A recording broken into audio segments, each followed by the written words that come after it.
अब मैंने बहुत देखा है सर कि जब हम दर्शन करने के लिए जाते हैं तो 2 तरीके की लाइनें लगती है वहां पर। अब आप समझ गए होंगे मैं क्या पूछने वाली हूँ। VIP line. वीआईपी लाइन हम देखते हैं हर जगह पर, वीआईपी लाइन है। मैं जब खुद काशी दर्शन करने के लिए पहुंची तो मेरे बहुत से ऐसे लोग जान पहचान की जिन्होंने कहा कि हम तुम्हारे वीआईपी दर्शन करा देते हैं, लेकिन मैंने अपने हस्बैंड के साथ बिल्कुल वो लाइन में लग के 3 घंटे का मैंने वो सफर तय किया, फिर मैं दर्शन करके आई। मेरा ये सवाल है कि वीआईपी लाइन में जाकर 5 मिनट में आप पहुंच जाते हैं तो क्या फल आपको मिलेगा कि वीआईपी लोग खड़े हैं 3-3 घंटे, 4-4 घंटे? मैं एक बात कहता हूँ यहाँ, ये मैं लोगों के विवेक पर छोड़ता हूँ। हाँ। देखिए, एक व्यक्ति जो एक ऐसे पद पर है कि जिसके लिए आम पब्लिक के बीच में रह करके दर्शन कर पाना संभव नहीं है, बिल्कुल, वो वीआईपी दर्शन करे तो समझ में आता है। फॉर एग्जाम्पल हमारे मुख्यमंत्री जी जाएं, हाँ बिल्कुल, अब वो बिना सिक्योरिटी के 3 घंटे लाइन में नहीं लग सकते। नहीं लग सकते। और अगर वो लाइन में लगेंगे, सिक्योरिटी रहेगी तो बाकी लोगों को बहुत प्रॉब्लम हो जाएगी। बिल्कुल बिल्कुल। प्रधानमंत्री जी जाएं, गृह मंत्री जी जाएं, या कोई और अन्य किसी बड़े पोस्ट पर बैठा व्यक्ति जाए तो समझ में आता है कि भाई आम लोग उसको घेर लेंगे, असुविधा होगी लोगों को भी और उस व्यक्ति को भी। लेकिन जिस व्यक्ति को, जिसका कोई इतना बड़ा ओहदा नहीं है, कोई इतना बड़ा कोई पद नहीं है, और वो फिर जाके वीआईपी दर्शन कर रहा है, फिर आपको लग रहा है ईश्वर मिलेंगे। वीआईपी हो गए आप अपने घर के, भगवान के यहाँ कोई वीआईपी नहीं है। बिल्कुल सही। उनसे बड़ा वीआईपी कोई हो सकता है जहां आप जा रहे हो? है उनसे बड़ा वीआईपी कौन है भाई? कोई नहीं। कोई मिट्टी है आप, मिट्टी है आप, और अंत में वहीं जाना है, ध्यान रखना। तो इस मिट्टी को वीआईपी मत समझो। ये शरीर क्या है? तो मिट्टी है, नश्वर है, पता नहीं कब मिट्टी हो जाएगा, कब पंचतत्व में विलीन हो जाएगा। हमें पता है हम कब तक बैठे हैं, आपको पता है, किसी को नहीं पता कब ये शरीर पंचतत्व में विलीन हो जाना है, खत्म हो जानी है कहानी। तो इस मिट्टी को वीआईपी समझने की गलती जो लोग करते हैं, ये मूर्खता करते हैं। अच्छा, महाकाल की बात करता हूँ, वहां भी एक आम लाइन होती है, एक वीआईपी लाइन होती है। अच्छा, वहां वीआईपी लाइन वो नहीं है कि वो वीआईपी लोगों के लिए, वहां वो है कि जिन लोगों के पास समय की अल्पता है, वो एक वीआईपी काउंटर से पर्ची मिलती है। आई थिंक कितने की मिलती है मुझे याद भी नहीं है, ठीक है, 4 नंबर के गेट पे शायद मिलती है जहां तक मुझे याद है। तो वो एक 150 रुपए की जहां तक है। वो इसलिए है कि जैसे कुछ लोग हैं, वृद्ध हैं, वो नहीं लग सकते। अभी मैं जब लास्ट टाइम गया तो मैंने वीआईपी पर्ची ली, मैं बता रहा हूँ खुद ही क्यों नहीं, क्योंकि मेरे साथ 2 लोग ऐसे थे जो बहुत लंबे समय तक खड़े नहीं हो सकते। उनको, एक को तो उनको हार्ट की प्रॉब्लम है और दूसरे को पैरों में दिक्कत थी, लेकिन उनका बड़ा मन था तो मैं अपने साथ उनको ले गया था।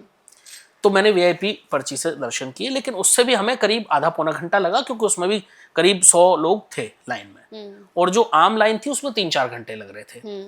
उससे पहले मैंने कई बार आम लाइन में लग करके भी दर्शन किए। तो वो व्यवस्था है, तो व्यवस्था और वीआईपी में अंतर है। कुछ लोग ये भी सवाल उठाते हैं जी मंदिरों को पैसे की क्या जरूरत है, ये तो पैसा कमाने का धंधा है, जरिया है। भाई इतनी व्यवस्था है, इतनी सिक्योरिटी, कैमरे, मंदिर की कमेटी, अगर पैसा नहीं होगा तो कहां से चलेगी, कहां से चलेगा सब?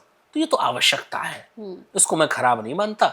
लेकिन हाँ, मैं ये कहता हूं कि वीआईपी दर्शन की व्यवस्था शायद नहीं होनी चाहिए, जैसा मुझे लगता है, जितना मेरा मानना है। हाँ, व्यवस्था के तरीके से अगर आप कर रहे हो, जैसे कोई वृद्ध है, आप उसके लिए अलग लाइन बनाओ, या कोई महिला है जो एक्सपेक्टिंग मदर है, आप उनके लिए अलग लाइन बनाओ, कोई बीमार है उसके लिए अलग लाइन बनाओ, कोई विकलांग है उसके लिए अलग लाइन बनाओ, फिजिकली डिसेबल्ड है, तो वो समझ में आता है। लेकिन जो आदमी स्वस्थ है उसके लिए शायद अलग लाइन की व्यवस्था नहीं होनी चाहिए। तो अगर वीआईपी काउंटर का भी वहां सवाल है, वीआईपी लाइन का सवाल है, तो मैं कहता हूं उन्हीं लोगों के लिए होना चाहिए जो वास्तव में नीडी है।